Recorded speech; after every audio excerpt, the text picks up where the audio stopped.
एक गरीब किसान अपनी पत्नी के साथ रहता है और उसके कोई भी बच्चे न होने पर दूसरी पत्नी ले आता है और उसे सताता है। फिर जो घटित होता है उसे देखकर पश्चाताप करता है।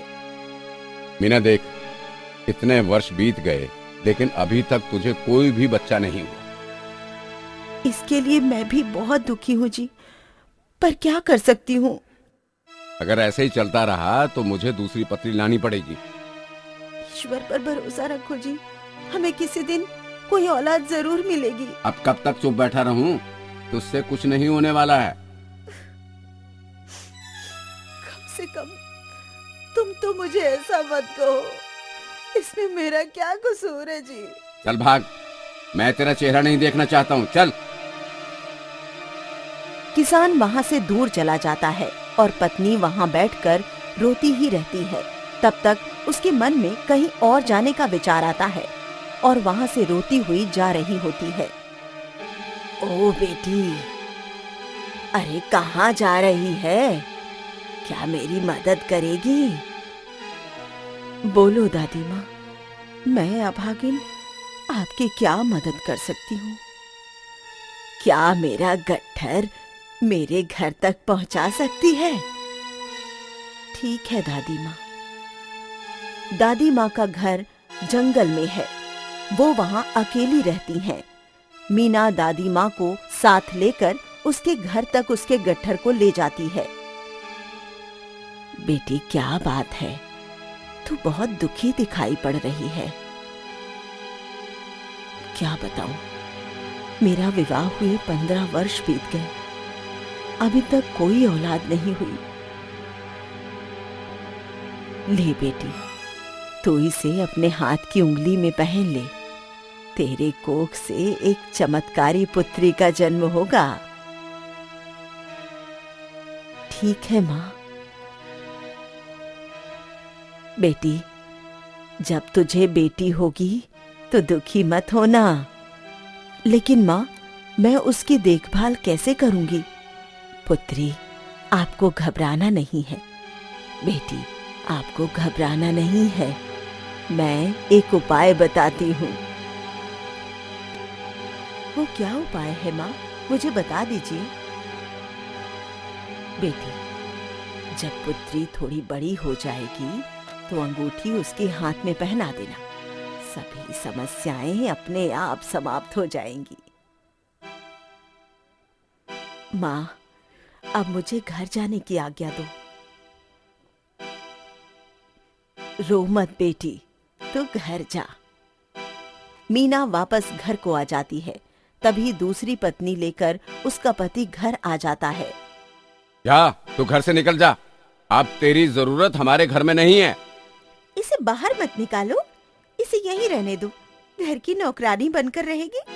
ठीक है, तू कहती है तो इसे रहने देता हूँ। जा, घर का जो भी काम है उसे करके खाना बना ले।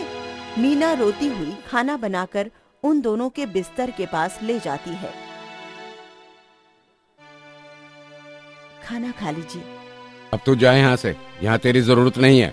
दोनों भोजन करते हैं और बचा हुआ खाना थाली में छोड़कर नीचे रख देते हैं। थोड़ी देर में मीना आती है और थाली सहित भोजन को लेकर चली जाती है। मीना थाली में बचे हुए खाने को इकट्ठा करके खाती है और रोती रहती है।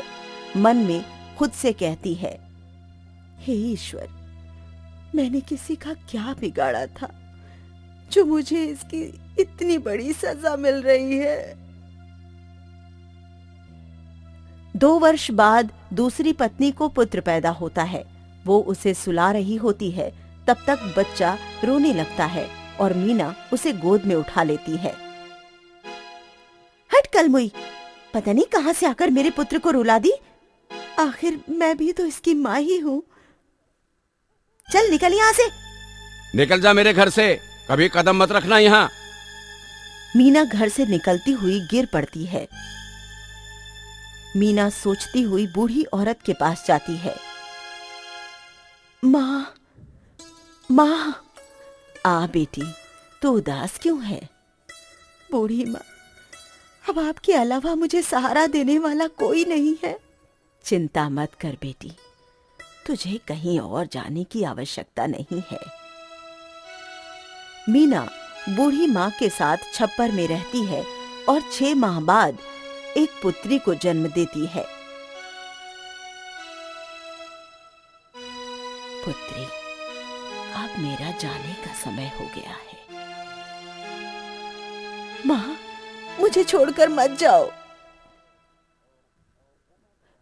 बूढ़ी औरत की मृत्यु हो जाती है और शरीर जल जाता है। 6 वर्ष बीतने के बाद एक चमत्कार होता है। माँ, मुझे बहुत जोरों की भूख लगी है। ठीक है बेटी, तेरे लिए कुछ खाने को लाती हूँ। ठीक है माँ। माँ बर्तन में देखती है तो खाने को कुछ नहीं रहता। हे भगवान, आज मेरी बेटी को खाने के लिए कुछ भी नहीं है। मैं क्या करूं? माँ, बहुत जोरों की भूख लगी है, मुझे रहा नहीं जा रहा। माँ, बेटी, आज खाने के लिए घर में कुछ भी नहीं है। मीना पुत्री को अंगूठी पहनाती हुई कहती है। पुत्री जैसे ही बर्तन को हाथ लगाती है, भोजन बनकर तैयार हो जाता है। माँ, चलो भोजन कर लो। माँ। मीना जाकर देखती है तो भोजन तैयार रहता है। बेटी, ये तुम्हारे हाथों का चमत्कार है। माँ, इसमें मैंने तो कुछ भी नहीं किया। देख बेटी, मेरे पास कुछ भी नहीं है, क्यों ना भोजनालय की दुकान कर ली जाए? ठीक है माँ। मीना अगले दिन भोजन की दुकान शुरू कर देती है और कुछ दिन में अमीर हो जाती है। दूसरी पत्नी और पति उस रास्ते से जा रहे होते हैं। देख रहे हो कितनी अच्छी दुकान है? देखो भाई, मेरे पास उतने पैसे नहीं हैं कि तुम्हें वहां ले जा सकूं। मुझे नहीं पता, लेकिन तुझे इससे क्या लेने देना? अरे मेरे पास इतने पैसे नहीं हैं कि मैं होटल पर तुम्हें खाना खिला सकूं। कोई बात नहीं, आपको पैसे देने की जरूरत नहीं है। आप लोग भोजन कर लीजिए। मीना, मुझे माफ कर दो। अपने किए पर मैं शर्मिंदा हूँ। मैं भी। बहन, मुझे माफ कर दो। हमारे पास खाने का कुछ भी नहीं है। हम लोग कहाँ जाएं? चिंता की कोई बात नहीं है, आप लोग हमारे साथ रहेंगे। लड़की के चमत्कार से सब कुछ बदल जाता है और हंसी खुशी पूरा परिवार एक साथ रहने लगता है। सीख, हमें अपने कर्तव्यों से घबराना नहीं चाहिए और आवेग में आकर गलत कदम नहीं उठाना चाहिए।